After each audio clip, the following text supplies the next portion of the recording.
Time to sit down with head coach Caleb Nobles. Got a big game this week. On the road again, back-to-back weeks. This time over to the Mississippi Delta. Always fun to go to Cleveland. Yeah, it definitely is. It's a great atmosphere, great stadium, great campus, great crowd. It's going to be a very hostile environment, and we're a really good team that we know we got our hands full with, and our guys are excited for the challenge to play a really good football team. Obviously, with UWF still, such a new program, but man, this rivalry that's developed with the Statesmen. I mean, and last year's a great example of that. We lose to them at home, go beat them in the playoffs on the road. You're coming off that loss at West Alabama last week. I mean, this is kind of put up time. We got to figure out, how do you bounce back from that? That's right. Every game here moving forward is basically essentially a playoff game for us and our mindset. And our guys know our back's against the wall. We got to play well, and our guys know we got to show up on kickoff and ready to play from play one. This deep into the season, I mean, obviously guys are banged up. We saw Colton Beasley bounced out for a little bit last week. Trying to keep guys healthy. How do you manage that during the week with practice? Yeah, you gotta move some reps around and give some younger guys some reps, some moving a little bit of younger guys, older guys in there. But everybody's healthy, everybody's feeling good. We got guys moving at a high level and practicing well, and so we're excited for the product we can put on Saturday. I think it's tougher than a lot of fans realize. Yes, it is. There's those veteran days that they like to call them in the NFL. That's right. Sometimes you got to find a way to keep guys ready for Saturday. Let's talk about Delta a little bit. This is an unbeaten football team, top 10 in the country. They got a great quarterback in Patrick Shagag. It kind of starts with him. Yeah, it does. He's an unbelievable player. He's a great athlete. But he really, not enough people talk about how well his arm is and how great his arm is. And he can throw the ball a mile. He can throw it, does a great job of putting the ball around his wide receivers, give him a chance to go make a play. And, our guys know we got to be on point with him, but it doesn't stop there. It's the wide receivers, it's the running back, the O-line, the tight ends are very good players.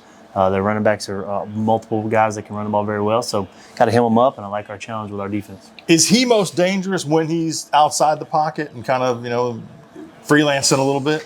Yeah, I would say that a couple years ago, but I don't know. He's a great pocket passer now. He's a phenomenal player in the pocket, and he does a good job of going through reads and processing things. And so, you got to get him off his rhythm a lithe bit, but he certainly has grown as a quarterback since he first started playing, which feels like forever ago. But he's got a lot of good experience, and he does well in both pass and run. I think they'll probably take a look at last week against West Alabama and defensively for Delta kind of come in and say we want to do some of the same things, try to take away some things from the Argos. Is that has this been a week where you've had to cook up a few things in the lab to try to figure out how do we change things? Yeah, there's a couple things that obviously we know we got to mess around with and kind of move tackle boxes, things like that, and give looks that we haven't done. But also we got to execute and play at a high level, and that was part of our problem at West Al. We got to execute what's called. And execute up front and win in the tackle box, and that's where it's going to start on Saturday versus Delta. Logan Gregory, did he have to get an ice bath after the game? He did, unfortunately. It hurts my heart. Yeah. Griff Sarah, though, knocking home those 2 field goals. Good for his confidence, obviously, and as a coach and as a staff to think, okay, now we're in this situation. We got the 3 points. No, of course. And Griff, I'm a little bit more of aggressive of a play caller on 4th down. I'm not afraid to go for it on 4th. But Griff is like a safety blanket for us. We know we can put him in there and be a great kicker and give us a chance to get some points. And he showed that on Saturday, and hopefully he can do it again on Saturday. Those little plays in special teams, that whether you fair catch it or let it go, those type of things.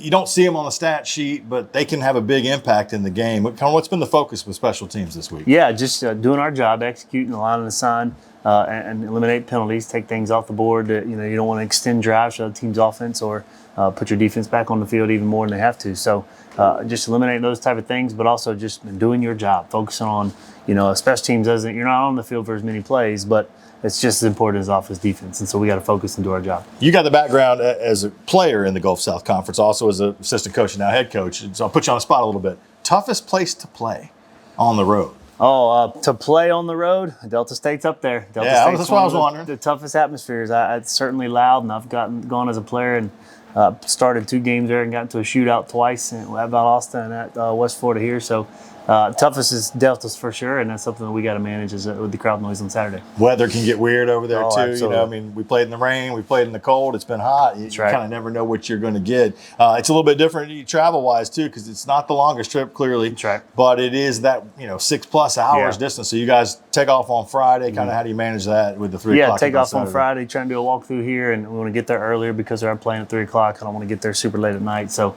try and get there, do some meetings on Friday night, get them to bed pretty early so we can get up and get ready to roll.